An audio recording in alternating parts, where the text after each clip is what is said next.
नमस्कार दोस्तों, स्वागत है आपका के ऑनलाइन एजुकेशन के इस प्लेटफॉर्म पर। और आज हम बात करेंगे आधुनिक इतिहास की। आधुनिक इतिहास के अपने पिछले भाग में हम क्या बातें कर रहे थे। हम बात कर रहे थे कि किस कारण से यूरोपीय कंपनियां भारत में आई और उनके आने का कारण क्या था, और जिसमें उनका सबसे प्रमुख कारण था अधिक से अधिक लाभ कमाना। वाणिज्यीकरण, औद्योगिकरण सब चालू हो चुके थे और उन्हीं का प्रभाव था कि धीरे धीरे करके ये सारी यूरोपीय कंपनियां एक तरह से भारत में आने के लिए अग्रसर हुई। और भारत में आने के लिए इनको व्यापारिक मार्ग वगैरह की आवश्यकता थी। वो सारी चीज़ें हमने देखा था और जो आविष्कार हुए थे उसके बारे में हमने देखा था। किस तरीके से राजाओं ने व्यापार और धार्मिक सुधार उत्साह बढ़ाए जिससे कि नए नए व्यापारिक मार्ग खोजे जा सकें, और इसमें आगे चलकर 3G का कॉन्सेप्ट आया। तो ये सारी चीज़ें हमने देख ली थी। उसी को हम और आज आगे बढ़ाते हैं और हम देखते हैं कि किस तरीके से यूरोपीय कंपनियां भारत में पहुंची और किस तरीके से उन्होंने यहाँ पे अपनी फैक्ट्री स्थापित की। उन सारी चीज़ों को आज हम देखते हैं। तो आइए हम शुरू करते हैं अपना आज का टॉपिक, यूरोपीय कंपनियों का भारत में आगमन। तो शुरू करते हैं।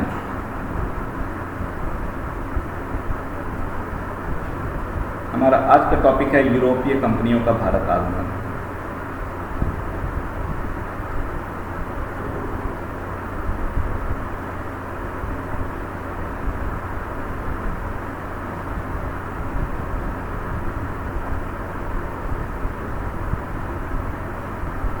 यूरोपीय कंपनियों का भारत आगमन।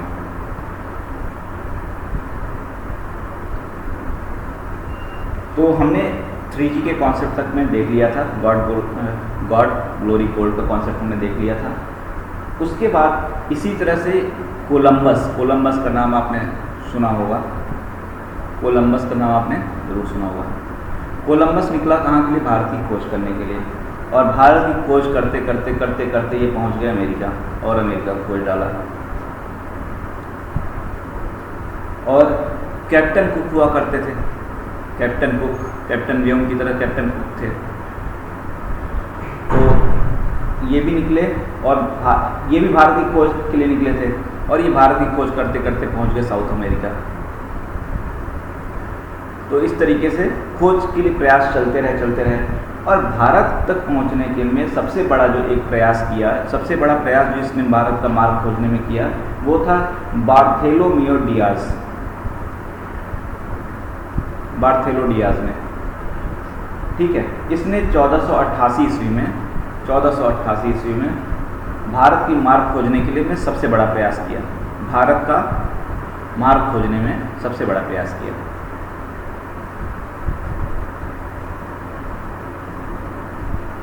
किस तरीके से वो देखते हैं। बड़ा प्रयास किया। तो जैसे अगर हम मैप में जब देखते हैं, वर्ल्ड मैप अगर हम देखेंगे तो मान लीजिए कि इस तरीके से यहाँ पे अगर भारत है तो इस साइड में हमारा नीचे में क्या अफ्रीका कॉन्टिनेंट पड़ता है, इस तरीके से। तो ये भाई साहब क्या, जब ये निकले वहाँ अपने यहाँ से, तो अफ्रीका का राउंड मारते हुए यहाँ तक पहुँचे और इन्होंने देखा कि अरे वो रहा भारत। यहाँ तक ही आए और इन्होंने पता लगा लिया कि हाँ, अफ्रीका का राउंड मार के हम यहाँ तक आ गए। उसके बाद में यहाँ से बस सीधे जाएंगे और पहुँच जाएंगे भारत। तो इस तरीके से इन्होंने, ये पुर्तगाल के निवासी हुआ करते थे और इन्होंने पता लगाया कि मार्ग एक तरह से इन्होंने खोज लिया। मार्ग क्या किया? इन्होंने खोज लिया। लेकिन तब तक ये बहुत थक चुके थे और ये आगे नहीं बढ़े। कहे कि अब चलते हैं, मार्ग तो खोज ही लिया, फिर कभी आएंगे आराम से। उसके बाद ये वापस चले गए। वापस जाकर इन्होंने क्या किया कि ये सारी बातें इन्होंने अपने वास्को डी गामा को एक तरह से बताई। समझ लीजिए, किसको बताई? वास्को डी गामा को। वास्को डी गामा का नाम आपने जरूर सुना होगा। वास्को डी गामा का नाम आपने बहुत अच्छी तरीके से सुना होगा। तो वास्को डी गामा को जब पता चला इन सब चीज़ों के बारे में, तो वास्को डी गामा इसी रास्ते का अनुसरण करते हुए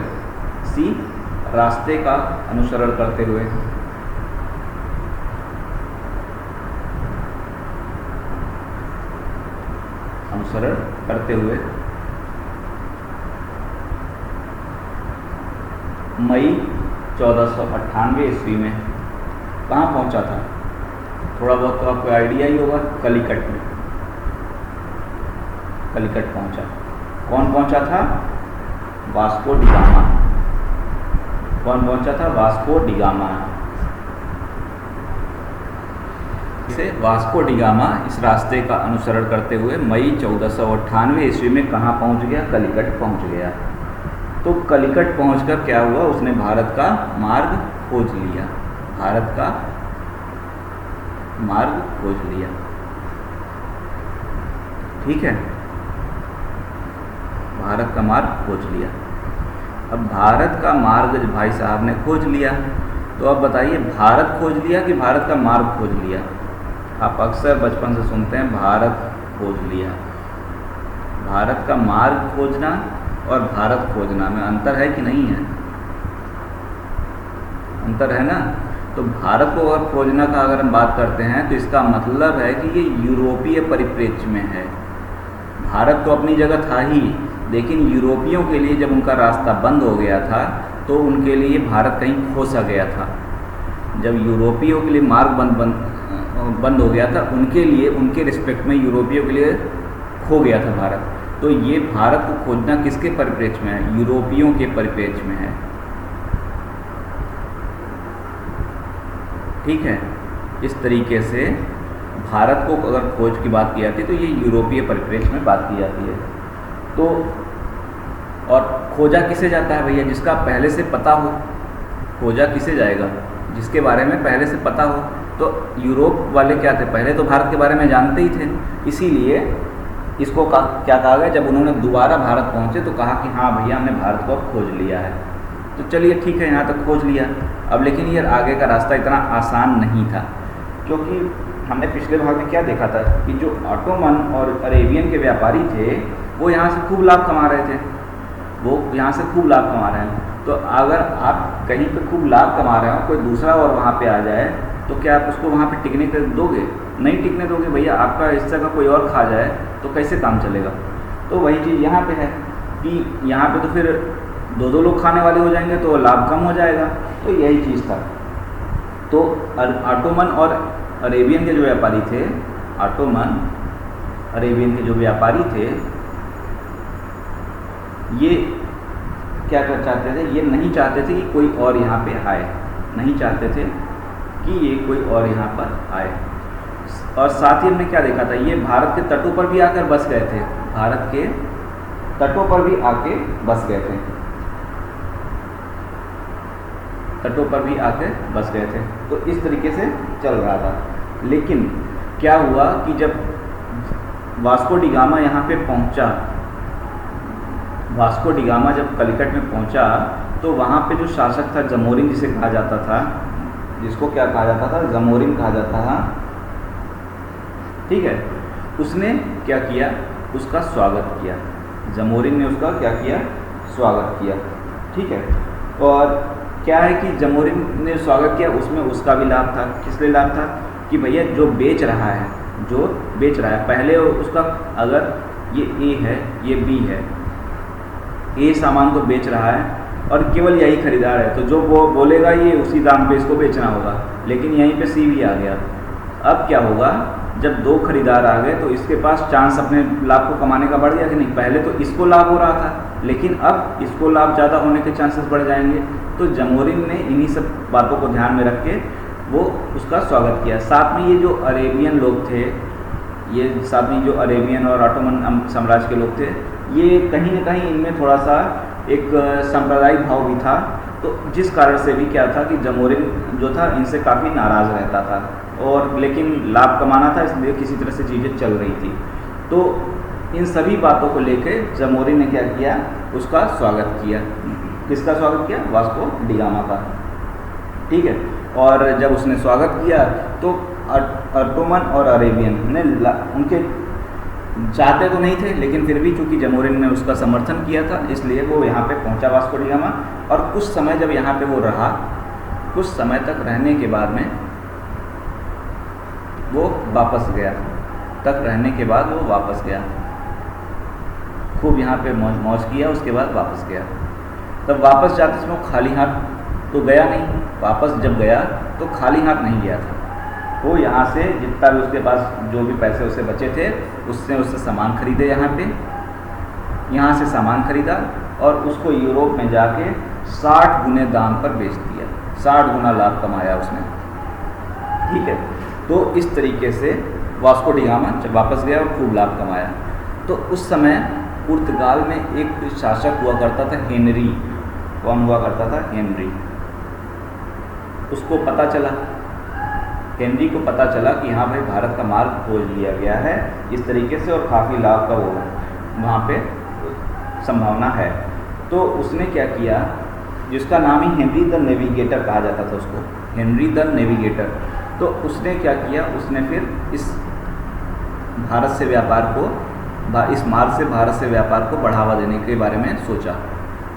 भारत से व्यापार को बढ़ावा देने के विषय में उसने सोचा। गामा की खबर को बहुत ही गंभीरता से लिया। वास्को डी गामा की खबर को स्टार बन गया Vasco D gamma. Vasco D gamma की खबर को गंभीरता से लिया गया। ठीक है, उसके बाद में क्या हुआ कि क्योंकि वाणिज्यवाद की नीति तो थी ही लाभ कमाने की, तो पेड्रो अल्वारेल कैब्रल के नेतृत्व में, पेड्रो अल्वारेल के नेतृत्व में एक दल के नेतृत्व में एक दल को हेनरी नेविगेटर ने भारत भेजा। एक दल हेनरी ने क्या किया, भारत भेजा और जमोरिन ने उसका फिर से स्वागत किया। जमोरिन ने उसका स्वागत किया और 1502 ईस्वी में इम्पॉर्टेंट टाइम है, 1502 ईस्वी में कोचीन में, 1502 ईस्वी में कहाँ पे? कोचीन में।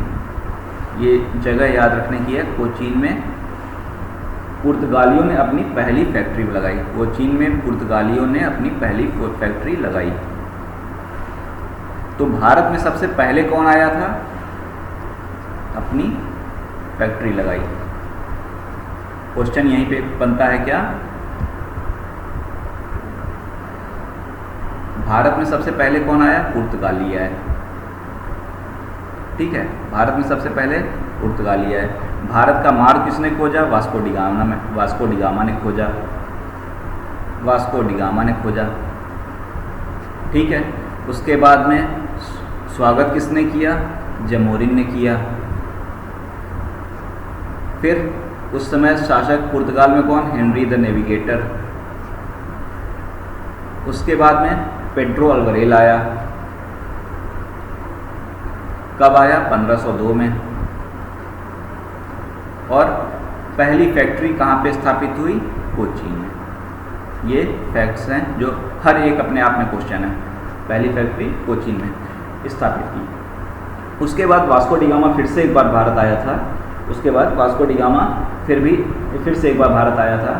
और एक और ख़ास बात थी कि जो जितने भी ये यूरोपीय थे, ये अपने रहने का जो प्रयास करते थे, ये हमेशा तटीय क्षेत्रों में ही रहने का प्रयास करते थे। क्या करते थे? तटीय क्षेत्रों में ही रहने का प्रयास करते थे। ऐसा इसलिए था कि ये इनके लिए व्यापार में सुगमता रहे। क्या रहे? व्यापार में सुगमता रहे। और दूसरी चीज़, जैसे जो कई चीज़ें सुनते हैं हम कि समुद्र में लुटेरे वगैरह इस तरीके की चीज़ें, तो इनकी जो नेवी की सेना हुआ करती थी, इनके जो बंदूक वगैरह थे वो मजबूत रहते थे, वो मजबूत थे। तो सुरक्षा की दृष्टि से, व्यापार की दृष्टि से ये हमेशा क्या चाहते थे कि हम हमेशा तटीय क्षेत्रों में ही ज़्यादा रहें। ठीक है, और इस तरीके से चीज़ें चलती रही। उसके बाद में जब 1505 ईस्वी में एक और इम्पॉर्टेंट व्यक्ति फ्रांसिस्को डी अल्मीडा,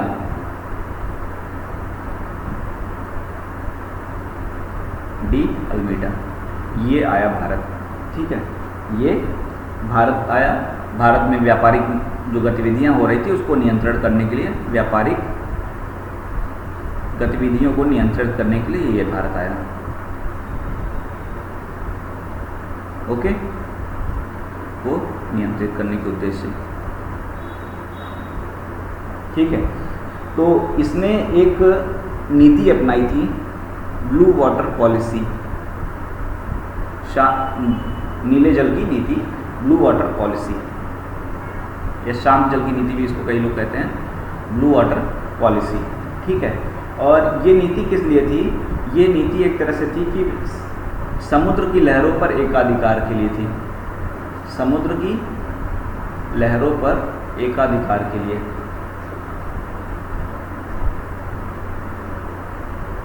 समुद्र की लहरों पर एकाधिकार के लिए ये नीति थी। ठीक है। और अगर एकाधिकार है मतलब क्या ये हुआ, ये कहीं न कहीं वाणिज्यवाद की जो विचारधारा थी उससे प्रभावित, मतलब कि अधिक से अधिक लाभ कमाया जा सके और उसके कोई प्रतिद्वंदी ना हो, कोई प्रतिद्वंदी ना हो। ठीक है। और इसने अपनी नेवल शक्ति का प्रयोग किया, इसने अपनी नेवल शक्ति का प्रयोग किया, नेवल शक्ति का प्रयोग किया और भारत में एक तरह से जो पुर्तगालियों का प्रभुत्व था उसको स्थापित करने का प्रयास किया।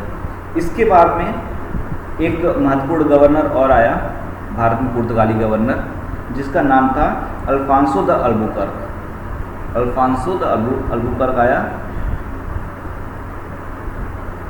Alfonso de Albuquerque. और इसने क्या किया, इसने क्या किया, बीजापुर का जो शासक था, बीजापुर का शासक जो था,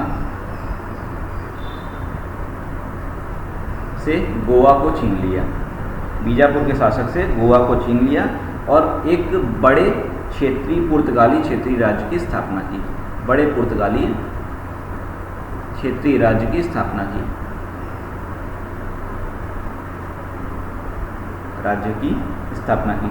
और इसने क्या किया, तटों के निकट, तट के निकट पुर्तगाली साम्राज्य का एक तरह से विस्तार करने का, साम्राज्य का विस्तार की नीति अपनाई।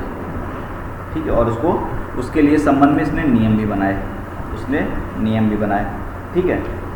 और धीरे धीरे क्या हुआ कि जो भारतीय थे, धीरे धीरे जो भारतीय थे वो भी पुर्तगालियों पर निर्भर होते चले गए, जो भारतीय थे वो पुर्तगालियों पर निर्भर होते चले गए।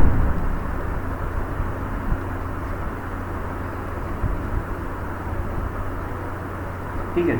और इसका एक प्रमुख कारण था कि जो पुर्तगाली थे उनके पास जो घोड़े हुआ करते थे वो बहुत ही अच्छी नस्ल के होते थे। जो पुर्तगाली थे उनके पास जो अपने घोड़े हुआ करते थे वो बहुत ही अच्छी बेहतरीन नस्ल के होते थे। और यहाँ पे भारत में क्षेत्रीय राज्यों का जन्म हो चुका था, क्षेत्रीय राज्यों का जन्म हो चुका था। और ये क्षेत्रीय राज्य क्या चाहते थे, इनका आपस में संघर्ष रहता था। क्या रहता था? आपस में संघर्ष रहता था। और ये अपनी सैन्य शक्ति को मजबूत चाहते थे, ये अपनी सैन्य शक्ति को मजबूत चाहते थे। तो इस वजह से इन पुर्तगाली घोड़ों का इस सैन्य शक्ति को मजबूत करने के लिए बहुत ही डिमांड हुआ करता था। तो इस तरीके से भी जो भारतीय शक्तियाँ थी वो कहीं ना कहीं पुर्तगालियों को पसंद करने लगी थी। साथ ही अब एक और नीति उसने अपनाई अल्बुकर्क ने। उसने क्या किया, एक हमारे यहाँ परंपरा है कि दामाद भैया बहुत महत्वपूर्ण होते हैं। जो घर की बेटी का है वो दामाद का है और दामाद के अगेंस्ट में कुछ नहीं होगा। तो इस कॉन्सेप्ट को समझ लिया उसने, भारतीयों के इस कॉन्सेप्ट को अल्बुकर्क ने समझ लिया। और उसने क्या किया, यहाँ पर शादी करवाना, जो पुर्तगाली व्यक्ति हुआ करते थे, पुर्तगालियों की जो विवाह थे उनसे भारतीय महिलाओं का विवाह करवाने की परंपरा शुरू कर दी। भारतीय महिलाओं से विवाह, इससे उसको दो फायदे हो गए। एक तो क्या हुआ, क्रिश्चियनिटी का प्रचार होना, ईसाई धर्म का प्रचार शुरू हुआ। क्या हुआ, ईसाई धर्म का प्रचार उसके लिए हुआ। और दूसरा, जब भारतीय महिलाएं पुर्तगाली व्यक्तियों से विवाह करने लगी तो एक तरह से संस्कृति का भी आदान प्रदान हो गया, संस्कृति का आदान प्रदान हो गया। और ये घर क्या हो गई, घर की बात हो गई, घर की बात हो गई। कैसे घर की बात हो गई, जो बेटी का वो दामाद का। तो इससे भी उसने क्या किया, उसने इस नीति को भी अपना लिया। ठीक है। और उसने क्या किया, भारतीय महिलाओं से विवाह को प्रोत्साहन दिया। इसके बाद एक और गवर्नर आया, महत्वपूर्ण गवर्नर, वो था नीनो डी कून्हा, वो था नीनो डी कून्हा। ठीक है, और उसने क्या किया, दमन और दीव पर एकाधिकार कर लिया।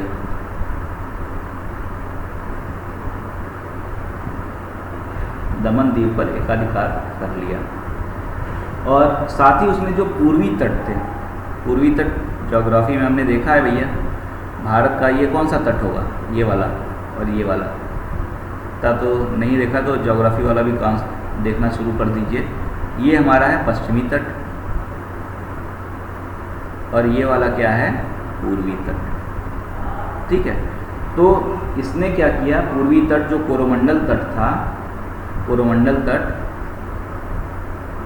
और इधर कौन सा तट होगा, मालाबार और कोरोमंडल। तो कोरोमंडल तट में भी धीरे धीरे पुर्तगालियों का विस्तार शुरू हो गया, पुर्तगालियों का विस्तार इधर भी शुरू हो गया। ठीक है, और एक तरह से चाहे वेस्टर्न कोस्ट हो चाहे ईस्टर्न कोस्ट हो, दोनों साइड में अधिकार शुरू हो गया पुर्तगालियों का।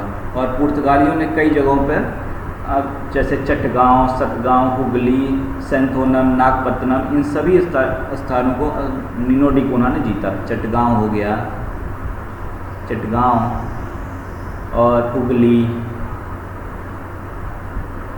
नागपत्तनम, सेंथोम, इन कई जगहों को नीनो डी कून्हा ने जीता और उसने काफ़ी अच्छा खासा पुर्तगाली साम्राज्य का विस्तार किया। ठीक है, पुर्तगाली क्या करते इन स्थानों पर, एक तो सबसे पहले वो नियंत्रण स्थापित करते। विवाह करने की परंपरा आई चुकी थी, धर्मांतरण होता। पुर्तगालियों ने यही गलती की ज़्यादा, उन्होंने धर्मांतरण पर बहुत फोकस किया था और यही बाद में उनके विरुद्ध जो लोगों का एक असंतोष व्याप्त हो गया ना, उसका बड़ा कारण भी यही था कि नियंत्रण करने का बहुत प्रयास करते थे और धर्मांतरण में बहुत विश्वास रखते थे। और यही जो कारण था जो अंग्रेज़ों के लिए उनके अगेंस्ट में बहुत फलदायक साबित हुआ। अंग्रेज़ों को बहुत लाभ हुआ इस नीति का, क्योंकि एक से नॉर्मली अगर असंतोष में है तो क्या होता है, वो दूसरे की तरफ शिफ्ट होता ही होता है। तो यही चीज़ पुर्तगालियों और अंग्रेज़ों के केस में भी हुआ था। तो इस तरीके से इन्होंने नियंत्रण करना शुरू किया, धर्मांतरण करते, व्यापार करते और साथ ही साथ ये कोशिश करते कि व्यापार में एकाधिकार बना रहे, व्यापार में क्या रहे, एकाधिकार बना रहे। ठीक है, तो इस तरीके से पुर्तगालियों का चलता रहा। और ऐसा नहीं था कि इन्होंने सिर्फ यही किया, इनका जो सांस्कृतिक क्षेत्र था उसमें भी बहुत बड़ा योगदान था। सांस्कृतिक क्षेत्र में भी पुर्तगालियों का बहुत बड़ा योगदान था। अगर हम इनके जैसे प्रमुख सांस्कृतिक क्षेत्र में योगदान को देखते हैं, सांस्कृतिक क्षेत्र में पुर्तगालियों के योगदान को अगर हम देखें,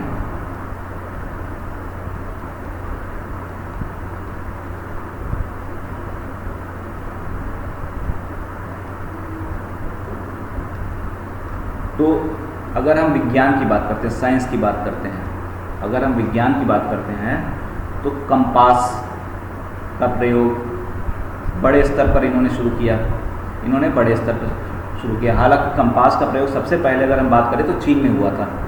ठीक है, चीन में सबसे पहले था, लेकिन अगर बड़े स्तर पे हम बात करते हैं तो सबसे पहले पुर्तगालियों ने ही शुरू किया बड़े स्तर पर। प्रिंटिंग प्रेस शुरू की इन्होंने, प्रिंटिंग प्रेस शुरू की, यांत्रिक घड़ी, भारत में चश्मे की परंपरा इन्होंने ही शुरू की। और अगर हम कमर्शियल रूप में देखें तो तंबाकू, काजू बहुत पसंद होता है लोगों को, इन्होंने शुरू किया। आलू जिसके बिना तो कोई रह ही नहीं सकता आज की डेट में। ठीक है, बच्चों को भी शुरू से पोएम से सुनाया जाता है। उसके बाद में लाल मिर्च तीखा खिलाते थे खूब, टमाटर और मक्का, इन जैसी फसलों का कमर्शियल यूज़ भी इन्होंने शुरू किया। और साथ में इनके साथ में एक संत भी आए करते थे, एक संत भी आए जो बहुत ही प्रभावी संत माने जाते थे। माना जाता था कि इनके चमत्कार से बहुत लोगों ने ईसाई धर्म को स्वीकार कर लिया और इनका नाम था सेंट फ्रांसिस। इनका नाम था सेंट फ्रांसिस, और इनके चमत्कारों से प्रभावित होकर बहुतों लोगों ने ईसाई धर्म को स्वीकार कर लिया। ठीक है, और एक और नाम सुना होगा, एक और नाम सुना होगा, डोमिंगो पायस। डोमिंगो पायस, ये जनाब विजयनगर के राज्य की यात्रा की थी इन्होंने किस राज्य की यात्रा की थी? विजयनगर साम्राज्य, तेनालीराम वाला विजयनगर साम्राज्य। ठीक है, ठीक है, विजयनगर साम्राज्य की इन्होंने यात्रा की थी। विजयनगर के सबसे प्रतापी शासक कौन हुआ करते थे? कई शासक वहाँ पे आए, तो उनमें से हम देखेंगे जब मध्यकालीन इतिहास पढ़ेंगे वहाँ पे, तो हम इन सब चीज़ों को देखेंगे। तो इस तरीके से कई राज्यों की साथ में कई राज्यों की यात्रा की और एक पुस्तक का संकलन किया इन्होंने। तो इस तरीके से पुर्तगाली सबसे पहले भारत में आए। पुर्तगाली एक तरह से अगर हम कहें तो सबसे पहले भारत में आए और सबसे लास्ट में गए। सबसे पहले आए और सबसे अंतिम में गए। सबसे अंतिम में कैसे गए? गोवा, जो किससे जीता था? बीजापुर से के राजा से। और किसने जीता था? अल्बुकर्क ने जीता था। सबसे लास्ट में गए।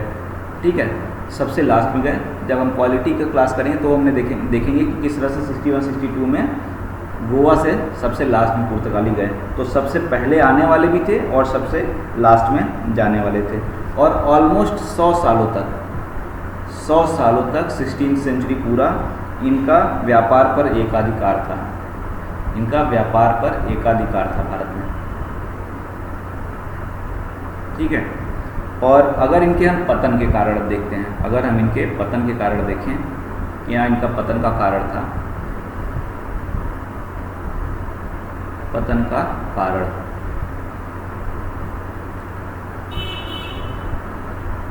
पहली कोचिंग फैक्ट्री इन्होंने कोचिंग बनाई थी, याद रखिएगा इसको। ठीक है, तो एक तो इनके पतन का कारण जो था, जो बाद में आने वाली यूरोपीय कंपनियां थी, जो बाद में आने वाली यूरोपीय कंपनियां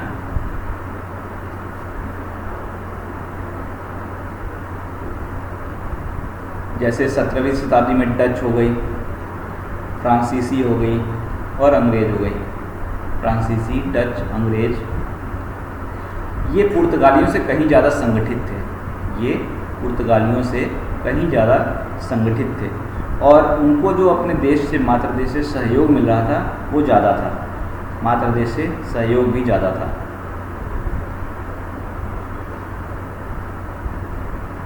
ठीक है, और अगर शक्ति की बात करें तो शक्ति में भी ये पीछे हो गए थे। शक्तिशाली वो ज़्यादा हुआ करते थे। ठीक है, और क्या कहते हैं, सबसे पहले डचों ने पराजित किया इनको। डचों ने इनको सबसे पहले पराजित किया। ठीक है, डचों ने इनको पराजित किया और धीरे धीरे इनकी व्यापारिक शक्तियाँ क्षीण होती गई। और इसका एक, जैसे धर्मांतरण मैंने बताया, धर्मांतरण और एकाधिकार और नियंत्रण करने की जो इनकी प्रक्रिया थी, उससे भी लोगों का इंटरेस्ट खत्म हो गया और धीरे धीरे इनके क्षेत्रों से लोगों का पलायन भी होने लगा था। इनके क्षेत्रों से लोगों का पलायन होने लगा था। और बाद में क्या हुआ कि जाके जब ये पुर्तगाली जो थे, इनका भारत में स्वयं का इंटरेस्ट भी कम होने लगा। भारत में स्वयं का इंटरेस्ट भी इनका कम होने लगा और ये वेनेजुएला और ब्राज़ील, अमेज़न के जंगलों की तरफ शिफ्ट होते गए। इन्होंने अपना फोकस धीरे धीरे उधर कर लिया, क्योंकि उधर इनको लगा कि हम उधर से ज़्यादा लाभ कमा सकते हैं। और वहाँ पे एक तरह से स्लेव ट्रेड की परंपरा भी शुरू हो गई थी उस तरफ, स्लेव ट्रेड, दासों के व्यापार की। तो इस तरीके से इनको वहाँ पे उस तरफ में जो ब्राज़ील, वेनेजुएला साइड में इनको ज़्यादा लाभ का संभावना दिखी और ये भारत की तरफ से शिफ्ट होकर उधर की तरफ चले गए। तो इस तरीके से एक तरह से यूरोपीय कंपनियाँ का प्रभाव भारत में धीरे धीरे समाप्त हो गया। और अगली जो कंपनी आई थी उसके बारे में हम नेक्स्ट पार्ट में करेंगे। इस पार्ट के लिए थैंक यू।